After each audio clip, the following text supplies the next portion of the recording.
Hi, my name is Eric Curtis, and I will be doing part 1 of my head-to-toe assessment for Nursing 383. I'll begin the exam by washing my hands, providing an introduction to my patient, and a brief explanation of the following exam. I'll begin by doing an overall general survey.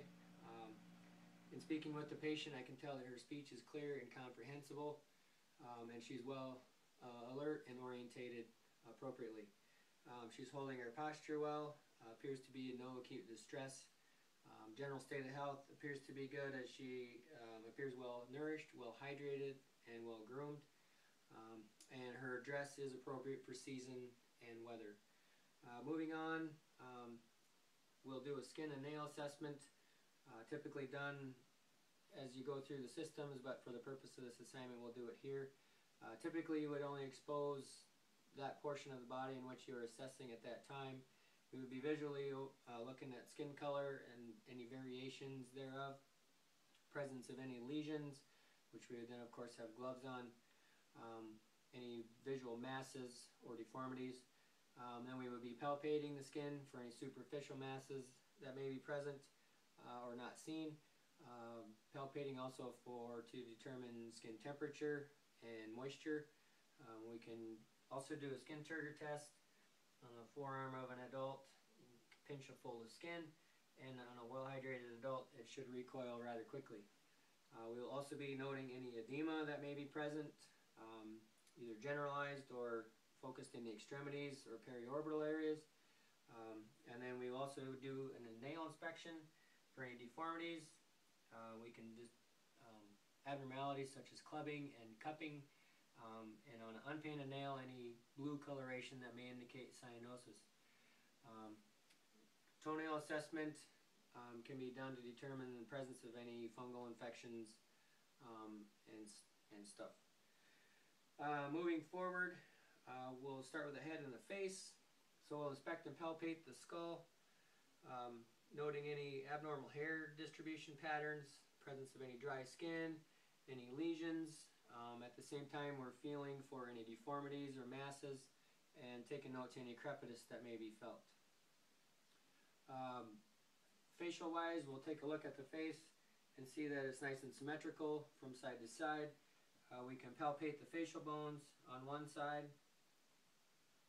and then oppositely, and we can determine symmetry through that palpation, as well as noting any indicators that the patient is having any pain or tenderness while palpating. Also with the facial assessment, we will palpate a temporal artery, first on one side, noting rate, rhythm, and quality, and we also palpate on the opposite side, and we can determine any symmetry between sides. Typically a normal pulse is rated at around +2. We can then palpate the temporomandibular joint, and I'll have the patient open her mouth wide and then close, and you're feeling for any clicks, which would be an abnormal finding. And then finally, with the facial assessment, we will palpate the frontal sinuses and then the maxillary sinuses, and again noting any nonverbal grimacing or wincing, guarding that may indicate pain or tenderness upon palpation. So moving forward, we'll assess cranial nerve number 5, the trigeminal nerve, the sensory nerve of the face, and I'll do a demonstration on her arm. So with your eyes closed, this will be soft and this will be sharp. So keeping eyes closed, you just tell me what you feel. Soft. Sharp. Sharp. Soft. Soft. Sharp. Okay, good. So with that, cranial nerve number 5 is intact. Moving on to cranial nerve number 7 is the facial nerve. That'd be the motor nerve of the face. So let's have her do a series of motions to test that nerve. So first thing I'll have you do is smile at me, and then frown. Okay. I'll have you wrinkle your forehead. Okay. And I'm going to have you close your eyes tight and don't let me open them. Okay. And I'll have you puff your cheeks out and don't let me push the air out. Okay, good.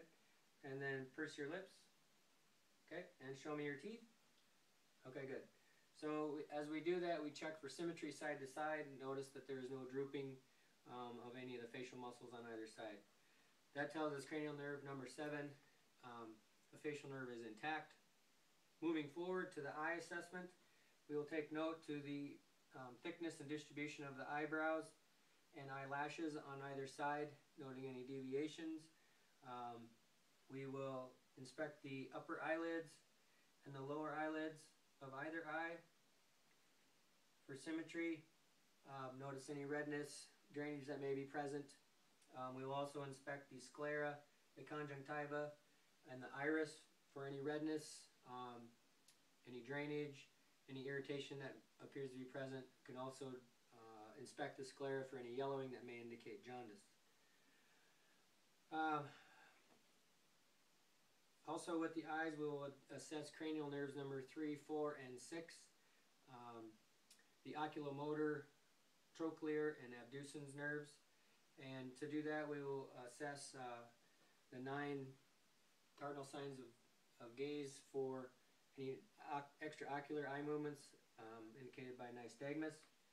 So I'll just have you follow my finger, and we'll start up here, and we're going to come down, and then we're going to come up, and then we're going to come over, down, and here, and then over, and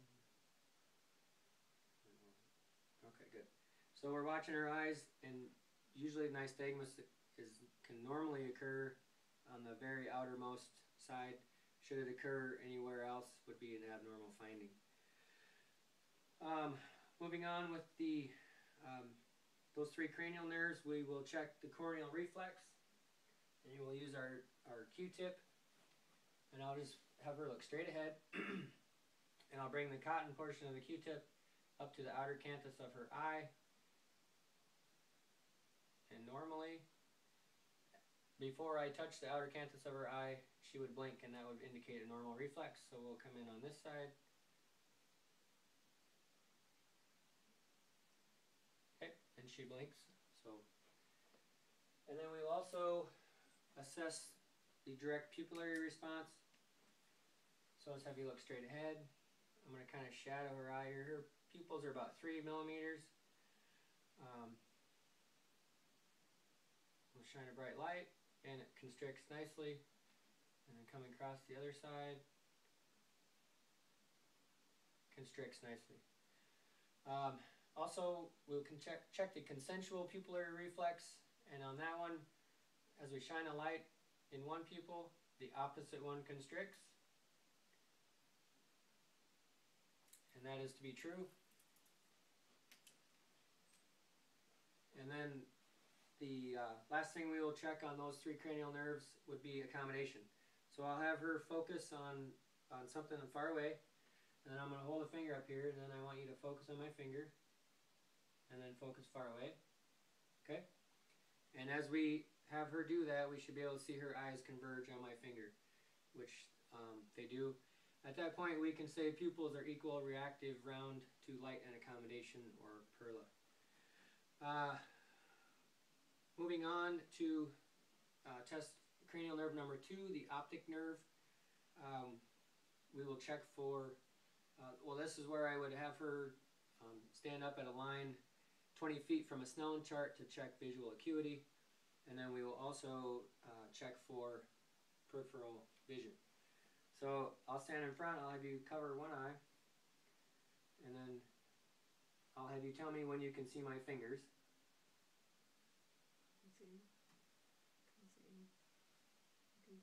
Okay, and then cover your other eye. Okay, same thing, look straight ahead. See him. See him. See him. Okay, good. So providing my peripheral vision is of course intact, she should be able to see my fingers roughly the same time I do, which she does, indicating cranial nerve number 2 is functioning appropriately.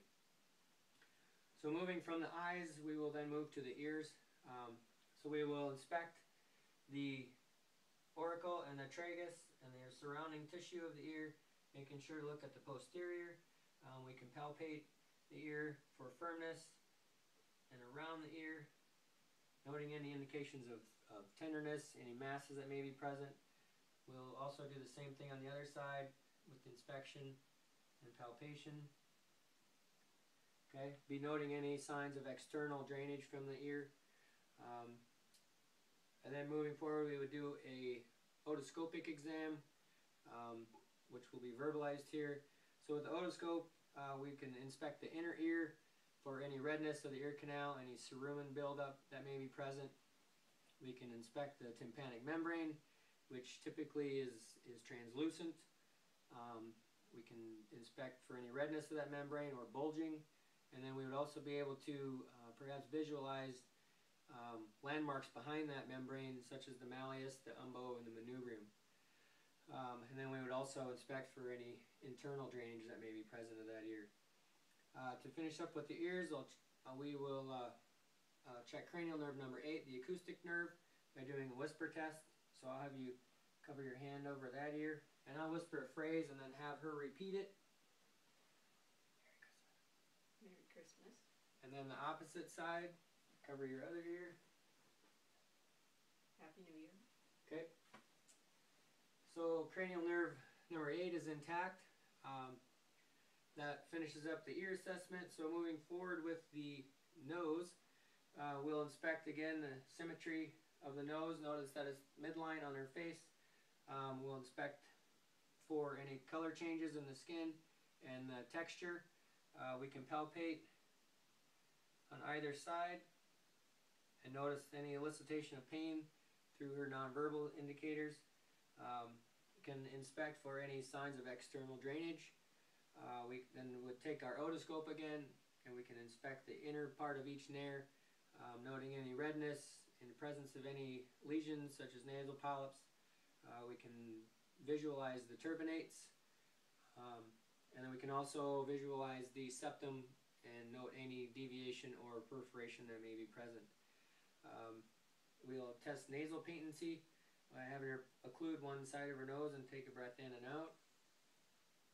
Okay, and then opposite side. Okay, good. Moving forward with our exam, we'll inspect the mouth.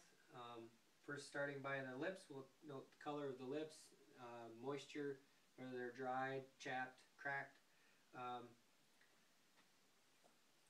Then we can have her open up, and we can inspect the oral mucosa and the tongue. We can inspect her gum line, noting any redness, presence of any lesions, white patches that may indicate candidiasis. And lift your there you go. Lift the tongue. We can visualize the bottom of the tongue, again noting any moisture and the frenulum. And then we'll have you open up and say ah. Okay, good, thank you. And then as we do that, we can visualize the tonsils, and then we can grade those as well. A 0 grade would be no inflammation or hypertrophy of the tonsils, whereas +4 would be significant hypertrophy of the tonsils. And as I had her say ah, that is actually part of the assessment for cranial nerves 9 and 10. Visualizing the uvula, which is symmetrical, and rise and fall is also symmetrical as she says ah. Also part of cranial nerves number 9 and 10 would be the gag reflex. However, in an alert and talking patient, the gag reflex is present, and there is no need to assess that. Finally, to finish up part 1 of the exam, we will assess cranial nerve number 12, the hypoglossal, by sticking out her tongue and moving it side to side. Okay, good. And so cranial nerve number 12 is intact, and that concludes part 1 of the head to toe exam. Thank you.